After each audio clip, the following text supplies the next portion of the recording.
वालेकुम जी, welcome to my channel. कैसे हैं आप सब लोग? उम्मीद करते हैं सब खैरियत से होंगे, फिट फाट होंगे। आज मैं आपके लिए रेस्टोरेंट स्टाइल में जो है मटन कढ़ाई की रेसिपी लेके आई हूँ। झटपट जो है रेसिपी को स्टार्ट करते हैं ताकि बिना देर के हम अपनी रेसिपी को स्टार्ट कर सकें।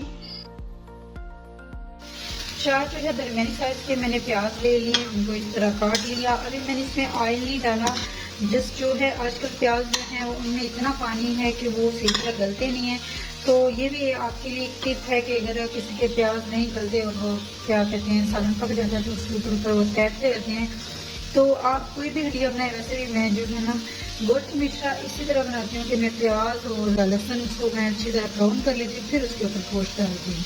तो अभी मैंने इसमें कोई ऑयल नहीं डाला, बस जस्ट जो है प्याज डाल के पहले इसका पानी खुश्क कर लूँगी, फिर इसके अंदर जो है मैं ऑयल डाल के और लहसुन डाल के फिर उसको फ्राई करूँगी। इसका पानी खुश्क हो चुका है, तो अब इसके अंदर जो है हम लहसुन डाल देंगे और साथ ही हम ऑयल भी डाल देंगे।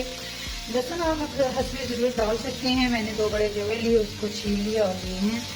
अच्छा जी, अब इसमें मैं ऑयल डालती हूँ।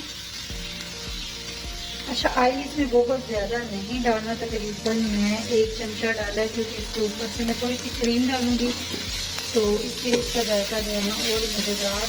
क्रीम की तो ऑयली होती है, तो वरना ऑयल आपका बहुत ज़्यादा हो जाएगा। अच्छा, मिर्च जो है इसमें मैं वो वाली मिर्च ऐड करने लगी हूँ जो मैंने आपको बताया कि मैंने मुख्तलिफ मसालों को मिक्स करके जो बनाई हुई है। उसकी मैंने एक वीडियो भी अपलोड की हुई है।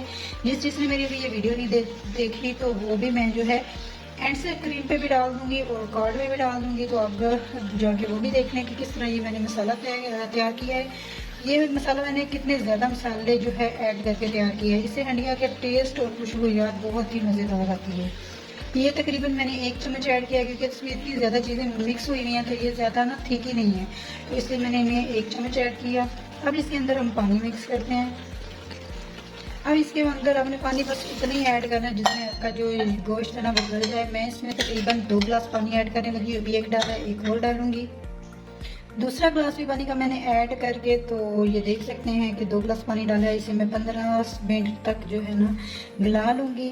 तो इसको अब कुकर को हम बंद करते हैं, फिर अच्छी तरह से उतारें। कुकर को जब खोलेंगे भूनेंगे तो बाकी चीज़ें हम बाद में ऐड करेंगे। कुकर को हमने कर लिया है बंद और इसके ऊपर अब हम वेट रख देंगे ताकि 15 मिनट के लिए तकरीबन हम इसे छोड़ देंगे। उसके बाद जो है हम इसको खोलेंगे। जैसे कि देख सकते हैं कि 15 मिनट के बाद मैंने इसको खोला कुकर को, तो गोश्त हमारा अच्छा खासा गल चुका है। और अब हम इसको जो है ना फ्राई करेंगे, थोड़ा सा भून लेंगे। भूनते वक्त इसमें मैं थोड़ी सी क्रीम ऐड करूँगी। क्रीम जो है वो मैंने ये मिल्क पैक वालों की मंगवाई हुई है, आधा पैकेट है मेरे पास, तो ये मैं आधा पैकेट जो है इसके अंदर ऐड करने लगी हूँ। क्रीम मैंने ऐड कर दी, अब मैं इसको अच्छी तरह से मिक्स कर लूँगी।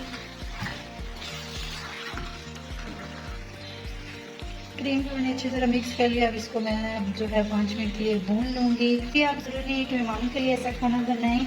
जब भी आप घर में कोई भी गोश्त बना रहे हो इस तरह बनाएं जिस तरह की मैंने मसाले की रेसिपी शेयर की हुई है आप उनके साथ। अगर आप वो मसाला बना रहे हैं एंड एक छोटी सी चीज़ मैंने ऐड की है वो है क्रीम। इस तरह ऐड कर लें तो बहुत ही मज़ेदार आप खाना बना लेंगी, खुद भी मज़ेदार खाना खाएँ। क्योंकि इतनी गर्मी में आप खुद खाना बनाती हैं तो खुद आपका भी हक है कि आप अच्छा अच्छा खाना खाएँ और अपने प्यारों को भी अच्छा अच्छा खिलाएं। तो बस जी, हमने इसे 5 मिनट जो है भून के तो फिर इसको हम जो है सर्व करते हैं और इसकी फाइनल लुक देखते हैं। वाह, जो इसकी खुशबू आ रही है ना मैं आपको बता नहीं सकती। अब इसके अंदर हमारी जो है तकरीबन तैयार हो चुकी है। हम इसके अंदर गरम मसाला ऐड करेंगे। अल्हम्दुलिल्लाह जी, ये हमारी मसालेदार कढ़ाई रेस्टोरेंट स्टाइल में जो है वो हमारी तैयार हो चुकी है।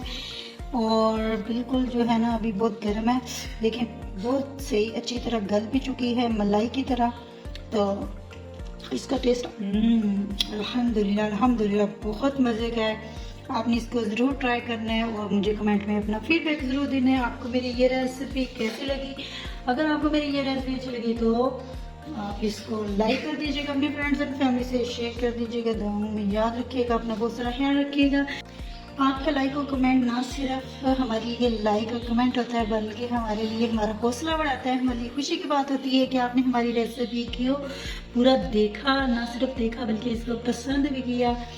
तो जल्दी से जाएं मेरी जो इस रेसिपी है इसको लाइक करके और कमेंट करके आएँ। और